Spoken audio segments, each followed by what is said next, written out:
Hello বন্ধুরা, welcome to অলি বাংলা আড্ডা। বন্ধুরা, মিটিচুরাতে দেখুন রায়ের 7 পূরণ প্রকাশ্যে নতুন প্রোমো কি দেখানো হয়েছে, সেই প্রোমোতে সবাই বলবো এই ভিডিওতে।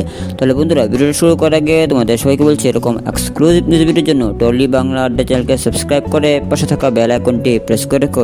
তো চলো বন্ধুরা, জানা যাক সম্পূর্ণ ভিডিওতে কী দেখানো হয়েছে নতুন প্রোমোতে। বন্ধুরা, টেলিভিশনের পর্দায় যেসব ধারাবাহিক দেখতে পাওয়া যায় সেই সব ধারাবাহিকগুলির মধ্যে জনপ্রিয় অন্যতম একটি ধারাবাহিক হচ্ছে মিটিচুরা। দর্শকদের কাছে বর্তমানে তো বেশ ভালো জনপ্রিয়তা পাচ্ছে এই ধারাবাহিকে বর্তমান রায়ের মা হওয়া ও নীলুর নতুন জীবন সম্পর্কে দেখানো হচ্ছে, যেখানে রায় পূর্ণা নিজের আসন্ন সন্তানের কথা ভেবে খুশিতে দিন কাটাচ্ছে, অন্যদিকে নীলাঞ্জনা জঙ্গলের মাঝে আততায়ীদের সঙ্গে দিন যাপন করছে। কিন্তু এরই মাঝে প্রকাশ হলো নতুন একটি প্রোমো ভিডিও। সেই প্রোমো ভিডিওতে দেখা যায় অনির্বাণ একটি বেবির ফটোর সামনে দাঁড়িয়ে রয়েছে, ঠিক তখনই তার পেছনে এসে হাজির হয়ে রায়। আর তাতে অনির্বাণ মিষ্টি সুরে জিজ্ঞেস করে ছানার মা লুকিয়ে লুকিয়ে কী দেখছে, আর তখন রায় বলে ছানার বাবাকে।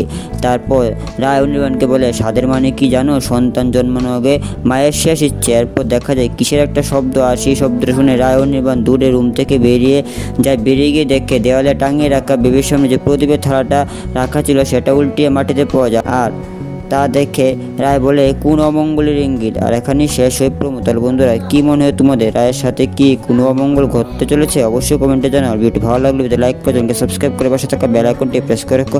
তাহলে বন্ধুরা, আজকের মতো ভিডিওটি এখানে শেষ করলাম। আবারও নিয়ে আসবে এরকম এক্সক্লুসিভ নিউজ ভিডিও শুধু টলি বাংলাটা চ্যানেলে। ধন্যবাদ।